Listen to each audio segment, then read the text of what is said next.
हमारी संस्कृति, हमारी पहचान। यज्ञ, योग, आयुर्वेद सदा रहे हमारे साथ। भारत के प्राचीन ग्रंथों एवं आधुनिक विज्ञान का दिव्य संगम, यज्ञ महिमा।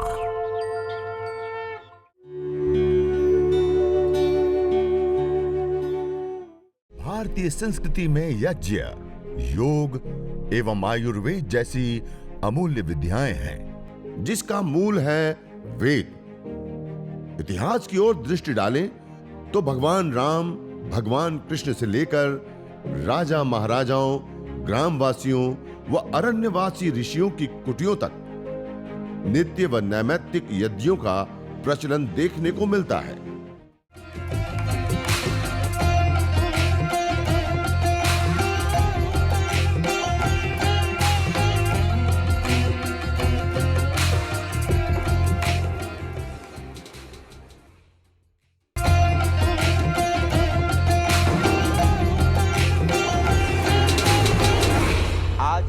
हम विशेष रूप से त्वक कांति हवन सामग्री वह हवन सामग्री है जिन जड़ी बूटियों के विशेष सम्मिश्रण से के प्रयोग करने से विशेष करके हमारे शरीर में त्वचा से संबंधित जितने भी रोग दोष हैं उनसे निजात पाने के लिए, उससे मुक्ति पाने के लिए, उन रोगों को दूर करने के लिए विशेष करके जो लाभकारी जड़ी बूटियां वो आज विशेष रूप से मेरे सामने रखी हुई है, जो चर्म रोगों को विशेष करके ठीक करने में लाभदायक होती है। और हमने कई सारे लोगों को इस यज्ञ चिकित्सा को अपना करके जो चर्म रोग है उसके ऊपर लाभ प्राप्त होते हुए देखे। और उसमें एक संतोष आटेकर करके एक भाई, उनका एक्सीडेंट हो गया था और एक्सीडेंट होने के बाद इतना बड़ा घाव हो गया और धीरे धीरे वो बढ़ता जा रहा था। ना उनको डायबिटीज है ना कोई ऐसी कोई दूसरी प्रॉब्लम थी, नॉर्मल अवस्था में एक्सीडेंट हुआ था और वो घाव पैर में इतना हो गया कि हमारे से देखा ना जाए। और करीब 8 से 9 साल हो गए लेकिन वो घाव भर नहीं रहा था, अभी तो वो बढ़ रहा था और हम देखें तो हमारी रूह कांप जाए, मतलब देखा ना जाए ऐसा घाव था। और उस अवस्था में उन्होंने यज्ञ चिकित्सा के बारे में जाना, पहचाना, क्योंकि उससे पहले वो 9-10 साल में जितने भी अलग अलग उपचार एलोपैथ आदि चिकित्सा पद्धतियों में किए जाते हैं या होते हैं, लगभग वो सारे के सारे उपचार 9-10 सालों में वो कर चुके। और इससे अतिरिक्त भी उन्होंने कई सारे ऐसे उपचार लिए, उसके बावजूद भी जब उनको विशेष करके लाभ प्राप्त नहीं हुआ, रोगा उसी अवस्था में था, उस समय उन्होंने यज्ञ चिकित्सा को अपनाया। और जब उन्होंने यज्ञ चिकित्सा को अपनाया और उसके बाद जो लाभ उनको प्राप्त हुआ, आप आश्चर्य करेंगे। जो 9 साल बीत चुके थे एक्सीडेंट होने के बाद और वो घाव बढ़ रहा था, वह यज्ञ चिकित्सा और यज्ञ करते समय पैर को उन्होंने खुला रखा। और यज्ञ हो जाने के बाद उसमें जैसे हमारे आयुर्वेद आदि शास्त्रों में वच और विशेष करके नीम, ये हमारे पास नीम की छाल रखी हुई है, और इसी प्रकार से एक वच जो आपको मैं बताता रहता हूँ, वच, ये दोनों को अंगारों के ऊपर डालते हैं और उससे निकलने वाली जो धुनी होती है, धुआं होता है, उस धुनी को, उस धुआं को लेने से विशेष रूप से वो घाव को, उस धुआं को देने से वो घाव के ऊपर जो विशेष उस घाव को बढ़ाने वाले जो अलग अलग बैक्टीरिया होते हैं वो स्वाभाविक रूप से नष्ट हो जाते हैं, दूर हो जाते हैं। यह कार्य यज्ञ चिकित्सा के माध्यम से और कुछ विशेष औषधीय द्रव्यों का प्रयोग करने से सहज रूप से सिद्ध होता है। और वो आश्चर्य की बात है कि जो 9 साल हो चुके थे, जो घाव ठीक नहीं हो रहा था, वो केवल 4 महीने के अंदर उसमें बहुत बड़ा इंप्रूव आ गया। उसके बाद और भी कई सारे ऐसे केस हमारे सामने आए और विशेष रूप से माधव आश्रम, आदरणीय भाई पोद्दार जी, जो भोपाल के अंदर उनका आश्रम है और वहाँ पे वो अग्निहोत्र विशेष रूप से लोगों को सिखाते हैं और लोगों को प्रेरित करते हैं। अग्निहोत्र करने से उन्होंने कई सारे लोगों को यज्ञ चिकित्सा, अग्निहोत्र चिकित्सा देकर के ठीक किए। और उसमें मुख्यतया, प्रधानतया जो चर्म रोग के रोगी थे, वे जो अलग अलग जिसको सोराइसिस एक रोग कहा जाता है, इसको ऑटो इम्यून डिजीज सामान्य रूप से कहा गया। WHO के अनुसार हम देखें, गाइडलाइंस के अनुसार, तो इसको लाइलाज बीमारी एक रूप से कहे तो उसके अंदर गिना गया। और जब हम यज्ञ करते, हवन करते और विशेष औषधियों का धूम्र उस अंग विशेष प्रभावित अंग को देते हैं तो वह सोराइसिस भी ठीक हो जाता। और इतना ही नहीं, इससे अतिरिक्त भी और भी बहुत सारे ऐसे अलग अलग केस देखने को मिले। और उसमें एक बहन, उनका भी, जैसे मैंने भाई साहब का एक्सीडेंट का बताया, ऐसे ही उस बहन का भी एक्सीडेंट हुआ था। और एक्सीडेंट होने के बाद ये पूरा एक साइड पूरी ही छिल गई थी उनके चेहरे पर। और वो विशेष रूप से अग्निहोत्र के साथ जुड़े थे, प्रतिदिन अग्निहोत्र करते थे। और उसके बाद यज्ञ की भस्म का उन्होंने हूबहू बहुत अच्छे प्रकार से उन्होंने प्रयोग किया। भस्म को लेकर के उसको खरल करके बारीक करके और उस भस्म को लगाने का उन्होंने लगातार प्रयोग किया। और इस प्रकार से लगातार प्रयोग करने से एक घटना घटी कि जब बड़े घाव हो जाते हैं, एक्सीडेंट होता है और ऐसे बड़े छिल जाते हैं बहुत ज्यादा, तो उसके दाग बच जाते हैं। और वो बहन को दाग तक भी नहीं बचे। जब घाव ठीक हो जाता है उसके बाद दाग नहीं बचे। और ऐसे छोटे मोटे जो कील मुहासों से लेकर के जो अलग अलग प्रकार के ऐसे जो चर्म रोगों के रूप में हमारे सामने आते हैं, तो उनको भी ठीक, और दाद खाद खुजली को तो ठीक करने के लिए आज मॉडर्न साइंस भी यज्ञ की भस्म को, गाय के गोबर की कंडों की जो भस्म होती है उसके माध्यम से उपचार, क्योंकि इसके अंदर एंटी बैक्टीरियल, एंटी वायरल और एंटी फंगल प्रॉपर्टी होती है। और उसको जब हम लगाते हैं तो उसके जो कारण बैक्टीरिया है उसको वो नष्ट करने का कार्य करती है। और इसकी भस्म के अंदर विशेष रूप से सौंदर्य वर्धक तत्व जिसको हम कहते हैं, जैसे आज कॉस्मेटिक जगत के अंदर जो विशेष रूप से प्रयोग किया जाता है, वो स्वाभाविक रूप से इस यज्ञ की भस्म के अंदर पाया जाता है। और हम प्राचीन काल में देखें तो ऋषि महर्षि लोग उन भस्मों को अपने पूरे शरीर के ऊपर ही लपेट करके और अपने जीवन को जीते थे और जीवन व्यापन करते थे। लेकिन आज भी जर्मनी जैसे देशों में आज यज्ञ की भस्म को लेकर के क्रीम पाउडर आदि सौंदर्य वर्धक प्रोडक्ट बनाना और बेचना ये कोई सामान्य घटना नहीं है। कहने का अभिप्राय है कि यह जो यज्ञ की भस्म होती है उसके अंदर सौंदर्य वर्धक गुण भी विशेष रूप से होता है। और जो भी कोई भी स्किन प्रॉब्लम है उसके ऊपर लगाते हैं तो उसमें विशेष रूप से लाभ और राहत हमें प्राप्त होती है। दूसरा, कई सारे ऐसे चर्म रोग होते हैं, या प्रधानतः हम देखें तो चर्म रोग कब होता है, जब हमारा खून अशुद्ध है, हमारे ब्लड के अंदर किसी भी प्रकार की कोई कमी है, तो उसके कारण वो विकृति चर्म के माध्यम से बाहर, चर्म रोग के माध्यम से बाहर आती है। तो जब हम यज्ञ करते हैं, हवन करते हैं, अग्निहोत्र करते हैं, तो उसमें जो ये विशेष हविर द्रव्य जो हमारे सामने रखे हुए, उनकी जब हम आहुति देते हैं तो वह द्रव्य अत्यंत सूक्ष्म हो जाता है और 1 ppm के आसपास 2.5 से छोटा और 1 ppm का जो छोटा महीन पार्टिकल, नैनो पार्टिकल जिसको कहा जाता है, वह पार्टिकल के रूप में ये वायुमंडल के अंदर आता है। और वो वायुमंडल के माध्यम से, श्वास के माध्यम से 2.5 से जो छोटे पार्टिकल होते हैं वो हमारे ब्लड तक में मिल जाते हैं। तो जिन औषधियों को हम खाते हैं और लाभ उठाते हैं, उन औषधियों का तात्कालिक, तुरंत और ब्लड तक पहुंचाने का कार्य और ब्लड को प्यूरिफाई करने का, शुद्ध करने का कार्य इस औषधीय तत्वों को अग्नि में डाल करके उससे माध्यम से होने वाली जो ध्वनि है, उससे होने वाली जो ऊर्जा है, उनको श्वास प्रश्वास के माध्यम से ग्रहण करते हैं तो उससे तुरंत हमारे खून में वो औषधियां पहुंच जाती है और तुरंत हमें लाभ मिलता है।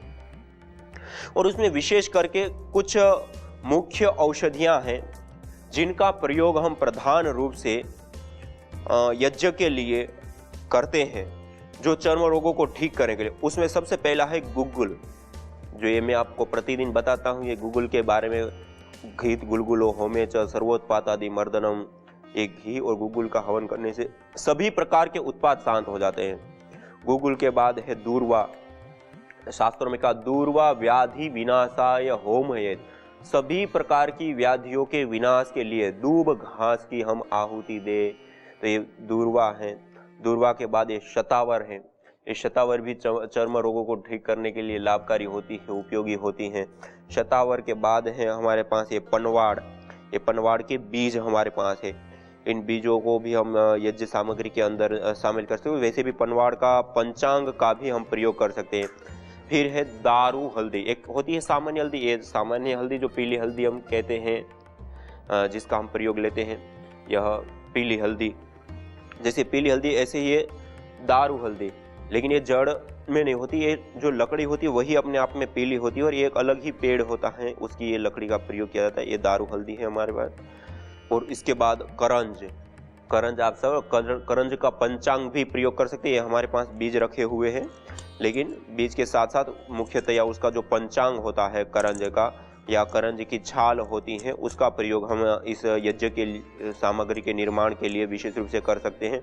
उसके बाद यह आंवला है, आंवले को भी रसायन कहा गया है आयुर्वेद के अंदर, और सभी प्रकार के जो व्याधियां हैं उन व्याधियों को शांत करने के लिए और सभी प्रकार की व्याधियों को दूर करने के लिए, विशेष करके जो चर्म रोग होते हैं, खून में जब गर्मी बढ़ जाती है, खून में अशुद्धि बढ़ जाती है, उसके कारण होता है। और ये जो रसायन होते हैं, आंवला का जूस है, आंवल की रसायन जिसको कहते हैं वह है, या फिर ये आंवला, इसका प्रयोग विशेष रूप से चर्म रोगों को ठीक करने अर्थात खून को शुद्ध करने में बहुत ही ज़्यादा लाभकारी, हितकारी, उपयोगी होता है। और खून शुद्ध होता है तो उससे सीधा ही हमारे शरीर के अंदर प्रभाव पड़ता है। और आंवला के बाद ये हमारे पास गिलोय रखी हुई है कि सबसे बड़ी औषधि के रूप में आज भारत सरकार ने भी इसको राष्ट्रीय औषधि का दर्जा दिया है। और आज परम पूज्य श्रद्धेय स्वामी जी महाराज ने इस गिलोय की महिमा पूरे संसार को जो बताई है, आज पूरा संसार ही इस गिलोय का बहुत ही बड़े प्रधानता से प्रयोग कर रहे हैं, इसका क्वाथ बना करके पीने आदि के रूप से लेकर के।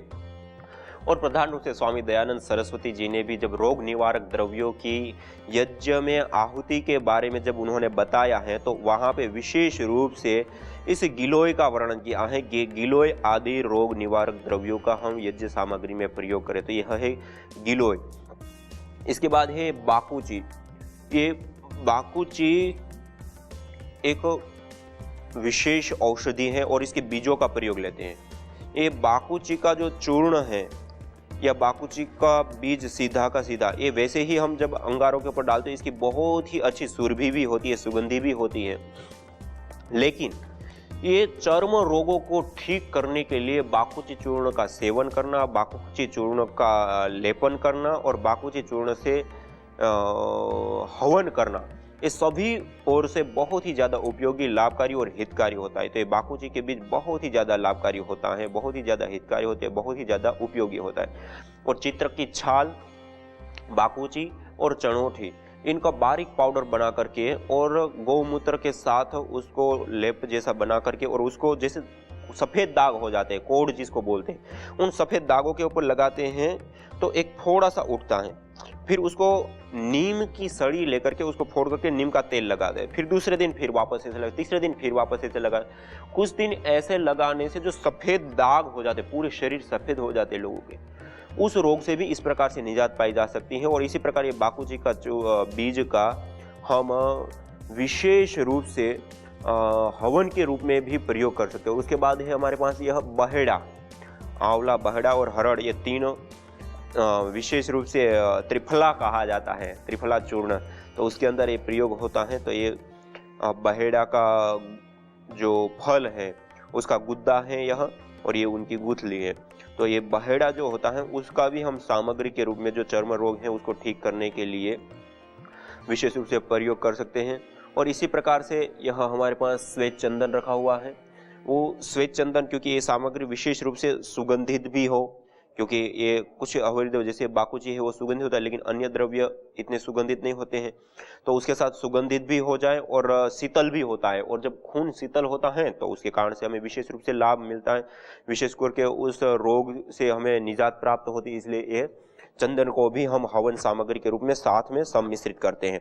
इसी प्रकार से काली जीरी, एक काली जीरी सभी जगह पे प्रसिद्ध है और ये इतनी कड़ी होती है कि आप एक बार ऐसे हाथ लगा करके उस उंगली को भी यदि आप चख लो तो भी आपकी जीवा कड़वी कड़वी हो जाए, इतनी ये बहुत ही कड़वे पदार्थ के रूप में हमारे सामने, ये भी खून को शुद्ध करने के लिए और सभी प्रकार के चर्म रोगों को ठीक करने के लिए काली जीरी बहुत ही ज़्यादा लाभकारी होती हैं। और उसके बाद ये हल्दी तो आपको मैंने बताया ही, पीली हल्दी जिसको हम कहते हैं, ये हल्दी भी बहुत ही ज़्यादा लाभकारी, हितकारी और उपयोगी होती हैं चर्म रोगों को ठीक करने के लिए। और हल्दी का प्रयोग दूध के साथ मिला करके भी विशेष रूप से किया जाता है। और उसके बाद हल्दी के बाद है हमारे पास खेर, नीम आदि। तो ये नीम है हमारे पास, ये नीम के पत्तियां जिसको कहते हैं पत्र, तो ये नीम की पत्तियां हैं, उसको भी हम प्रयोग कर सकते हैं। नीम की छाल भी प्रयोग कर सकते हैं।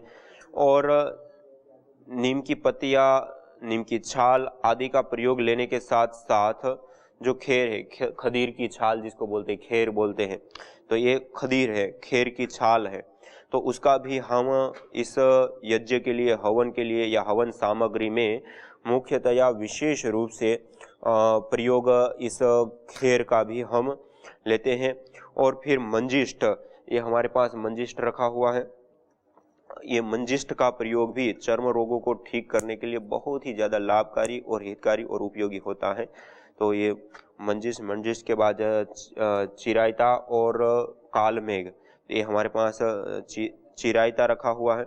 ये चिरायता भी जैसे मैंने काली जीरी बताई, ऐसे ही बहुत ही कड़वे द्रव्य के रूप में आज हमारे सामने कोई है तो ये चिरायता है।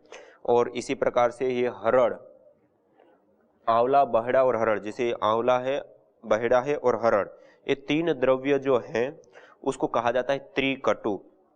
ये हरड़ भी एक रसायन के रूप में ही देखा गया, क्योंकि इसके अंदर कई सारे रस एक साथ पाए जाते हैं और रक्त को शुद्ध करने की सामर्थ्य इसमें विशेष रूप से पाई जाती है। तो ये हरड़ का भी, छोटी हरड़ जिसको कहते हैं, उसका भी हम प्रयोग लेते हैं। इसी प्रकार ये देवदार की लकड़ी, ये देवदार धूप भी इसको बोलते हैं बहुत सारी जगह पे, और ये देवदार बहुत ही तेलीय पदार्थ होता है और इसके अंदर जो तेल होता है उस तेल को भी विशेष रूप से निकाला जाता है एक पद्धति प्रक्रिया विशेष से, और उसका तेल लगाने से भी चर्म रोग ठीक होते हैं। और इसको आप जब से आप जलाते हैं तो ऐसे दीपक के ऊपर या किसी के ऊपर रखने मात्र से इसे तुरंत आग पकड़ ले, जैसे कपूर हो ऐसे वो जलने लग जाता है तुरंत ही।